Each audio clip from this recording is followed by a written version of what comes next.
तो बेसिकली आज अपन बात करने वाले हैं sign convention of reflection of light की, जिसमें हम साइन कन्वेंशन देखेंगे कॉन्वेक्स मिरर मतलब कॉनकेव मिरर, यानी कि टोटल हम स्फेरिकल मिरर के साइन कन्वेंशन देखने वाले हैं। जो कन्फ्यूज़न आपको रहता है उस कन्फ्यूज़न को दूर करने वाले हैं आज अपन। तो बेसिकली स्फेरिकल मिरर हमने दो प्रकार देखे थे। स्फेरिकल मिरर पहला देखा था बेटा कॉनकेव मिरर और दूसरा देखा था कॉन्वेक्स मिरर। डिस्टिंग्विश में हम सीखेंगे इसके साइन कन्वेंशन, क्योंकि डिस्टिंग्विश में अगर हम कोई चीज़ सीखते हैं तो वो हमारे माइंड में कुछ अलग इम्पैक्ट डालती है, वो ज़्यादा देर तक हमें याद रहती है। तो डिस्टिंग्विश में इसके साइन कन्वेंशन सीखेंगे। तो पहला हम सीख कर आए थे दो फार्मूलाज। पहला सीख के आए थे mirror formula. Basically mirror formula numerical portion में बड़ा काम देगा, 1/v प्लस 1/u या vu आगे कुछ, ठीक है ना, इज इक्वल टू 1/f। ये v क्या है? ये v है इमेज डिस्टेंस। ये u क्या है? ये ऑब्जेक्ट डिस्टेंस। ये हम साइन कन्वेंशन, साइन का हमें पता होना चाहिए कौन किसको डिनोट कर रहा है। ये f क्या है? छोटा f। ये फोकल लेंथ। फोकल लेंथ क्या होती थी? Distance between pole and focus, उसको हम क्या बोलते थे? बेसिकली फोकल लेंथ बोलते थे। अब अपन कॉनकेव में कुछ केसेस पढ़ के आए थे रे डायग्राम में। हम इसमें 5+1 केस पढ़ के आए थे। 5 केस में हमने देखा था इमेज जो बन रही थी वो रियल एंड इन्वर्टेड बन रही थी, इन्वर्टेड बन रही थी, और एक केस में वर्चुअल एंड डायरेक्ट बन रही थी। तो हमें साइन कन्वेंशन में सीखना है कि v कब नेगेटिव होगा, v कब पॉजिटिव होगा, u कब नेगेटिव होगा, या u पॉजिटिव हो सकता है क्या। फोकल लेंथ देखेंगे कि फोकल लेंथ पॉजिटिव कब होगी, फोकल लेंथ नेगेटिव कब होगी। तो 5 केसेस में रियल इन्वर्टेड बन रही थी। तो कुछ ऐसा केस था, ये गया हमारा कॉनकेव मिरर।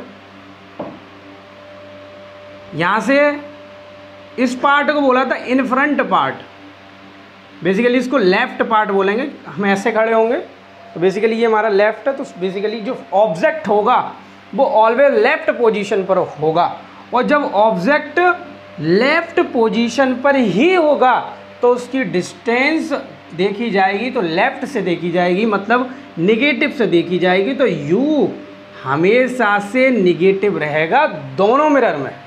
u कैसा रहेगा? हमेशा से नेगेटिव दोनों मिरर में, क्योंकि ऑब्जेक्ट हमेशा मिरर के सामने होगा, इन फ्रंट होगा, लेफ्ट साइड होगा। और अब बात करें अगर v की, तो v क्या होगा? ये इधर जो वाला पार्ट है इसको बोलते हैं बिहाइंड पार्ट, मतलब राइट वाला पार्ट। ऐसे देखा ना आपने, ऐसे खड़े हुए तो ये वाला लेफ्ट पार्ट, ये वाला राइट पार्ट। खुद को मिरर मान लो, ये लेफ्ट पार्ट, ये राइट पार्ट।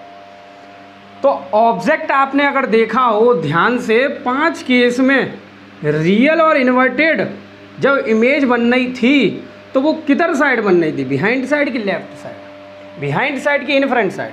तो 5 केस इस साइड बन रहे थे, मतलब इन फ्रंट साइड। जब इन फ्रंट साइड केस बनेंगे तो v मेरा क्या हो जाएगा? नेगेटिव। कब के केस में? जब इमेज क्या बनेगी? Real and inverted. रियल कब बनेगी? जब ऑब्जेक्ट पर वो एक्चुअली मीट करेगी, यानी कि इन फ्रंट साइड उसकी इमेज फॉर्म्ड होगी, तो v क्या होगा? नेगेटिव। इतनी चीज़ समझ में आ गई? मेरे हिसाब से छोटी सी बात थी, ज़्यादा बड़ी बात नहीं थी। अब v कब पॉजिटिव होगा? v कब पॉजिटिव होगा भैया? v पॉजिटिव होना मतलब राइट साइड पे आना। तो v कब होगा? जब बिहाइंड द इमेज बनेगी तब जो है v पॉजिटिव होगा, यानी कि लास्ट वाले केस में जब ऑब्जेक्ट कहाँ है? पोल और फोकस के बीच में होता है, ड्यूरिंग द कॉनकेव मिरर के बारे में बात समझे। ड्यूरिंग द कॉनकेव, जब पोल और फोकस के बीच में ऑब्जेक्ट होता था तो लार्ज इमेज बनती थी जो हम देख कर आए थे। तो v पॉजिटिव कब होगा? जब वर्चुअल एंड इरेक्ट होगा। रियल इन्वर्टेड कब होगा? जब इन फ्रंट साइड बनना। ऐसा अगर पेपर में बोल दिया, न्यूमेरिकल में बोल दिया इन फ्रंट साइड इमेज बन रही है तो क्या होगा? तो v नेगेटिव होगा, और बिहाइंड बनेगी तो v पॉजिटिव हो जाएगा। बात समझ में आया? तीसरा केस अगर हम बात करने जाएं फोकल लेंथ, फोकल लेंथ की बात करना चाहें तो फोकल लेंथ जो इसका फोकस किधर साइड होता है? इधर तो फोकस नहीं होता, कॉनकेव मिरर की बात कर रहा हूँ। फोकस किधर होता है? In front side. तो फोकस जब इन फ्रंट साइड है तो फोकल लेंथ भी इन फ्रंट साइड ही होगी। इन फ्रंट मतलब निगेटिव, तो एफ क्या हो गया बेसिकली निगेटिव हो गया। तो मेरे हिसाब से ये सारे साइन कन्वेंशन आपको समझ में आए होंगे, तीनों साइन कन्वेंशन। पहले हम उसकी बात करेंगे, फिर हम मैग्नीफिकेशन की भी बात करेंगे। बात समझ में आया? तो सेकंड क्या कह रहा है, अब कॉन्वेक्स में वी क्या होगा, यू नेगेटिव हो गया। कॉन्वेक्स का डायग्राम देखा जाए तो कॉन्वेक्स का डायग्राम ये होता है, या इसको मैं थोड़ा सा अलग कर दे रहा हूँ जिससे कि आपको कन्फ्यूज़न ना हो। ऐसा कर दो, इस पार्ट को बोलते हैं इन फ्रंट, ऑब्जेक्ट यहाँ खड़ा है, और दोनों केस में, दो केस होते थे इसमें, दोनों केस में जो इमेज बनती थी वो कहाँ बनती थी बेटा, बिहाइंड, क्योंकि इसका नेचर जो होता था वो डाइवर्सिंग नेचर होता था, ये रेस को डाइवर्स कर देता था। तो हम एक्चुअली मीट नहीं करा रहे थे, वहाँ एपियर मीट करा रहे थे। तो उस केस में बिहाइंड द मिरर बन रही है इमेज, तो वी ऑलवेज पॉजिटिव होगा। ऑलवेज कब क्यों कह रहा हूँ, कि कॉन्वेक्स में दोनों केस में पॉजिटिव बनती है, और जब दोनों केस में पॉजिटिव बनेगी तो हम कह सकते हैं वहाँ जो वी है बेटा वो पॉजिटिव है। इतनी चीज़ समझ गए? वी नेगेटिव नहीं होगा कहाँ पर, कॉन्वेक्स पर, बिकॉज इमेज कहाँ बन रही है, बिहाइंड पर। नेक्स्ट एक और इसी का डायग्राम देख लेते हैं, फोकस देखेंगे। बेटा इसका फोकस जो होता है वो वर्चुअल फोकस होता है। वर्चुअल का मतलब होता है बिहाइंड में फोकस है, वर्चुअल फोकस होता है। यहाँ फोकस नहीं होता ऑब्जेक्ट साइड, यहाँ फोकस नहीं होता इधर साइड, इन फ्रंट साइड नहीं होता, बिहाइंड पे होता है। तो जब काम सारा बिहाइंड पे हो रहा है तो एफ भी क्या हो जाएगा, पॉजिटिव, निगेटिव नहीं होगा। पॉजिटिव यहाँ पर फोकस जो था, यानी कि फोकल लेंथ जो थी वो कैसी है, पॉजिटिव, और यहाँ फोकल लेंथ नेगेटिव है। क्यों है बेटा, यहाँ फोकल लेंथ जो फोकस होता है वो कहाँ होता है, इन फ्रंट साइड, मतलब रियल फोकस है, एक्चुअली मीट हो रहा है। और यहाँ पर जो फोकस होता है वर्चुअली फोकस होता है बिहाइंड पर, तो एफ क्या हो गया, पॉजिटिव। बात समझ में आई? अब एक और मोस्ट इंपॉर्टेंट साइन कन्वेंशन सीख लेते हैं, मैग्नीफिकेशन का साइन कन्वेंशन। 4th नंबर का मैग्नीफिकेशन देखेंगे यहाँ। अब देखो मैग्नीफिकेशन जो होती है, मैग्नीफिकेशन का फॉर्मूला हम पढ़ के आए हैं, M is equal to minus के वी अपॉन यू, और एक और पढ़ के आए M is equal to H I मतलब height of image upon height of object. इससे दोनों से फॉर्मूला एक बनता था माइनस के वी अपॉन यू। ये हम फॉर्मूला सीख के आए थे किसमें, अपने टेक्स्ट बुक में या कहीं भी, अभी देख लो कोई दिक्कत थोड़ी है। मैग्नीफिकेशन का मतलब हाइट का रेशियो या डिस्टेंस का रेशियो दोनों का। तो मैग्नीफिकेशन जो रहेगी कॉन्वेक्स मिरर में, मैग्नीफिकेशन अगर उसकी दो वैल्यू होंगी, दो लेकर चलेंगे, एक तो साइन होगा और एक बेटा मैग्नीट्यूड होगा। थोड़ा कन्फ्यूज़न रहता है बच्चों को यहाँ, तो वो चीज़ को समझो। साइन ऑलवेज पॉजिटिव होगा, ये ध्यान रखना, ऑलवेज पॉजिटिव। क्यों? क्योंकि मैग्नीफिकेशन वर्चुअल एंड इरेक्ट के केस में, वर्चुअल एंड इरेक्ट के केस में एम हमेशा पॉजिटिव होता है, और मैग्नीफिकेशन रियल एंड इन्वर्टेड के केस में मैग्नीफिकेशन हमेशा नेगेटिव होती है। साइन तो समझ गए होगे। एम पॉजिटिव आ गया, इसका मतलब कहानी कहाँ की चल रही है, कॉन्वेक्स मिरर की चल रही है। लेकिन अभी भी इसमें क्लू आएगा, देखना।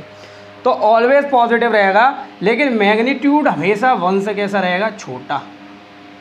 ये बेटा बहुत पेपर में पूछा जाता है कि मैग्नीट्यूड इज लेस देन 1, ठीक है ना, लेस देन 1। तो केस यहाँ भी कुछ बनते हैं और उसके केस यहाँ भी कुछ बनते हैं, वो देखेंगे अभी। तो इसको मैं रेस कर दे रहा हूँ। आई थिंक आप समझ गए होंगे मैग्नीफिकेशन में हम देखते क्या, ठीक है ना। तो देखो जरा, मैग्नीफिकेशन जो है वो 1 से कैसी रहती है, छोटी। नहीं, 1 से कैसी रहती है, साइन गलत लग गया, 1 से कैसी रहती है, छोटी। कब बेटा, एम छोटा बनाओ। कब रहती बेटा, जब हम देखते हैं कॉन्वेक्स मिरर में। और बेटा एम ऑलवेज कैसी रहेगी, positive. Am always positive, convex mirror है इस वजह से। इतनी चीज़ समझ गए। 1 तो छोटी रहेगी, 1 के इक्वल नहीं, क्योंकि इमेज यहाँ जितने भी साइज बनते हैं सब डिमिनिश बनते हैं। इतनी चीज़ समझ गए। चलो जी, तो मैं इसको रेज कर दे रहा हूँ। हाँ, यहाँ मैग्नीफिकेशन देखना चाहें तो क्या बनेगी, मैग्नीफिकेशन यहाँ जो होगी, देखो मैग्नीफिकेशन जो होगी वो अगर मैं बोलना चाहूँ, यहाँ जो मैग्नीफिकेशन साइन देखें तो नेगेटिव होगा, क्योंकि रियल इन्वर्टेड बनना है। लेकिन आप सर कहोगे पॉजिटिव भी हो सकता है लास्ट वाले केस में, yes, M is equal to plus भी हो सकता है लास्ट वाले केस में। अब एक और बढ़िया बात बताऊंगा, बहुत ध्यान से समझो। माइनस हो गया रियल एंड इन्वर्टेड में, यहाँ मैग्नीफिकेशन जो रहती है is smaller equal and greater than 1, मतलब मैग्नीफिकेशन यहाँ स्मॉलर भी रहती है, इक्वल भी रहती है और ग्रेटर देन 1 भी रहती है। ये बात समझ में नहीं आई, ध्यान से समझो। स्मॉलर रहती है मतलब 1 से छोटी रहती है, 1 के इक्वल भी रहती है और ग्रेटर भी रहती है 1 से। अब कब कब रहेगी वो समझो पहले, मेरे हिसाब से ये सब उतार लिया होगा, मैं इसको रेस कर दे रहा हूँ। देखो एम स्मॉलर कब होगी, अब देखो पहले तो सुनो, एम स्मॉलर कब होगी, लेस देन 1 कब होगी। लेकिन यहाँ जो एम 1 लिया जाएगा बेटा, ध्यान से समझना, -1 लिया जाएगा। जब आप इस चीज़ को समझना, मैग्नीफिकेशन जब भी देखी जाए, मैग्नीफिकेशन जब भी देखी जाए तो हमेशा एक बार अगर उसका साइन देख रहे हो तो वैल्यू मत देखना, और वैल्यू देख रहे हो तो साइन मत देखना, क्योंकि कन्फ्यूज़न रहता है वहाँ। देखो मैग्नीफिकेशन कैसी है, 1 से छोटी, मतलब माइनस क्यों लगाया, क्योंकि यहाँ 1 से छोटी 1 नहीं, तो रियल इन्वर्टेड 1 से छोटी कब बन सकती है, 1 से छोटी कब बनेगी। डिमिनिश्ड 2 केस में बन रही थी, कोनिकेव मिरर में। डिमिनिश्ड बेटा 2 मिरर में बन रही थी। थोड़ा ध्यान से समझो, थोड़ा सा कठिन लगेगा, कन्फ्यूज़न लगेगा, लेकिन थोड़ा सा समझोगे तो अपने आप तुम्हें समझ में आएगा कि बोल रहा क्या हूँ मैं यहाँ पर, कि डिमिनिश्ड बन रही है। कब कब के केस में डिमिनिश्ड बन रही थी, देखो एक तो मैग्नीफिकेशन -1 का वो 1 से छोटी कब हो सकती है, जब ऑब्जेक्ट जो है वो बियॉन्ड सी हो, बियॉन्ड सेंटर ऑफ कर्वेचर हो। तो जो इमेज बनती थी वो एफ एंड सी के बनती थी और छोटी बनती थी। बात समझ में आया, बियॉन्ड सी के पीछे ऑब्जेक्ट हो तो एफ एंड सी के पीछे बनती थी, इतनी चीज़ समझ गए। एक और बनती थी जब ऑब्जेक्ट कहाँ हो बेटा, ऑब्जेक्ट एट इन्फिनिटी, ऑब्जेक्ट कहाँ हो, इन्फिनिटी। इमेज जो बनती थी at focus, highly diminished point size बनती थी। तो इस केस में मैग्नीफिकेशन 1 से छोटी होगी, जैसे दे दिए -0.75। तो ये बेटा ये माइनस है तो रियल इन्वर्टेड बनाएगा तो कॉनकेव मिरर, 0.7 में 1 से छोटी, तो केस कौन सा बनेगा। अब फोकल लेंथ पे बना रहा है, फोकस पे बनाएगा, किस पे बनाएगा, फोकस पे, तो ये तो नहीं होगी। अब ये क्यों नहीं होगी, तो फोकस के हिसाब से बताओगे। तो ज़्यादातर केस हमें ये देखने को मिलेगा, ऑब्जेक्ट कहाँ होगा, beyond C and F and C. ये समझ गए होगे डिमिनिश्ड का केस। और अभी बेटा प्लस के 0.75 दे दे, तो प्लस माने वर्चुअल एंड इरेक्ट, और 1 से छोटी, तो 1 से छोटी वर्चुअल इरेक्ट बना रहा है, तो ध्यान रखना कॉन्वेक्स मिरर में बनाएगा वो। ओके, तो कन्फ्यूज़न आपको नहीं होना चाहिए। अब एक और केस समझो, 1 के इक्वल, और 1 के इक्वल जब होगा वो निगेटिव में होगा, ठीक है ना। तो कब बनाएगा, जब ऑब्जेक्ट सेंटर पर होगा और इमेज भी कहाँ बनेगी, उसकी सेंटर ऑफ कर्वेचर पर ही बनेगी। ये केस रहेगा उसमें। थर्ड बेटा मैग्नीफिकेशन 1 से ज़्यादा, 1 से ज़्यादा मतलब 1 कौन सा ज़्यादा, 1 से ज़्यादा। अब 1 से ज़्यादा है तो यहाँ नेगेटिव की बात कर रहा हूँ मैं। 1 से ज़्यादा कब केस में रह सकता है, देखो बड़ी कब बन रही थी इमेज, जब ऑब्जेक्ट एक तो एट एफ पर हो और इमेज इन्फिनिटी पे बने। नहीं, ऑब्जेक्ट, एक और केस था, 3 केस थे। ऑब्जेक्ट, बोलो जरा फटाफट से, बोला तेजी से, object between C and F की हो और इमेज का बन जाए beyond C. Object at F पर हो, इमेज का बन जाए इन्फिनिटी। है तो याद होने चाहिए। ऑब्जेक्ट कहाँ पर हो, जरा तेजी से बोलो, ऑब्जेक्ट कहाँ पर हो, बिटवीन पी एंड एफ और इमेज का बने बिहाइंड सी। लेकिन बेटा जी ये चीज़ बहुत इंपॉर्टेंट है, लास्ट वाला केस आ गया। यहाँ कहानी वर्चुअल इरेक्ट में चलेगी और मैग्नीफिकेशन यहाँ पॉजिटिव चलेगी। अगर मैग्नीफिकेशन +3 लिख दिया या +2 लिख दिया, 1 से ज़्यादा है, तो समझ जाओ ये कहाँ की बात कर रहा है, मैग्नीफिकेशन की, कॉनकेव का मिरर का छठा केस की बात कर रहा है, object between P and F. और ये सबसे ज़्यादा पूछा जाता है कि मैग्नीफिकेशन +3 है, +2 है, +5 है, तो आप इसके बारे में क्या बता सकते हो। तो हम बता सकते हैं प्लस है तो वर्चुअल है, और 1 से ज़्यादा है तो भैया 1 से ज़्यादा तो यही बनती है कॉनकेव मिरर के लास्ट केस में। इतनी चीज़ समझ गए, समझ में आई होगी। प्लस यहाँ 1 से छोटी होती है, यहाँ 1 से बड़ी होती है प्लस के केस में, और यहाँ 1 से छोटी होती है प्लस के केस में। तो लॉट ऑफ कन्फ्यूज़न रहता है। मेरे हिसाब से इस कन्फ्यूजन को आपको दूर लिया होगा। अब प्लेन मिरर शांति से हमें देख रहा है कि भैया उसको नहीं कराओगे साइन कन्वेंशन, तो प्लेन मिरर का भी थोड़ा सा देख लो। नहीं तो वो भी नाराज हो जाएगा। तो प्लेन मिरर इकलौता मिरर जिसका हम पर्टिकुलर यूज ही करते हैं। तो इसकी मैग्निफिकेशन ऑलवेज प्लस रहती है, +1 रहती है, ध्यान रखना, ऑलवेज +1 रहती है। किसी के केस में नहीं होता +1, -1 हो सकता है, इस केस में -1 था सेंटर का, +1 बनाता है। VU हमें देखना नहीं है। और एक और चीज़ समझ लो, ये जैसे प्लेन मिरर है आपका, आप ये खड़े हो बढ़िया से सुंदर से कपड़े पहने हो, X डिस्टेंस बना रहे हो, तो इमेज भी तुम्हारी पीछे X डिस्टेंस ही बनाएगी। यानी कि U और V आपस में इक्वल होते हैं एट द टाइम ऑफ, मैं प्लेन मिरर की बात कर रहा हूँ। यानी कि जितना तुम ऑब्जेक्ट से आगे होगे उतनी ही तुम्हारी इमेज जो बनेगी उतनी ही पीछे बनेगी। बात समझ में आ गया? क्वेश्चन आ जाता है यहाँ से। और मैग्निफिकेशन बेटा कितनी है इसकी? +1 ऑलवेज। और एक और केस पूछ लेता है ऑब्जेक्ट से और इमेज की डिस्टेंस। तो ऑब्जेक्ट जैसे ऑब्जेक्ट से मिरर की डिस्टेंस x है तो वो भी x बनाएगा, तो इसकी टोटल डिस्टेंस 2x हो जाएगी। x be the distance between object and, जैसे एग्जांपल मान लो ये 5 है तो बेटा ये भी 5 होगी। तो ऑब्जेक्ट से और इमेज की डिस्टेंस देखा जाए तो टोटल 10 होगी। बात समझ में आया? तो आई होप आपको अच्छे तरीके से साइन कन्वेंशन समझ में आए होंगे। तो next to forward the ray diagram of lenses, next the practice of numericals.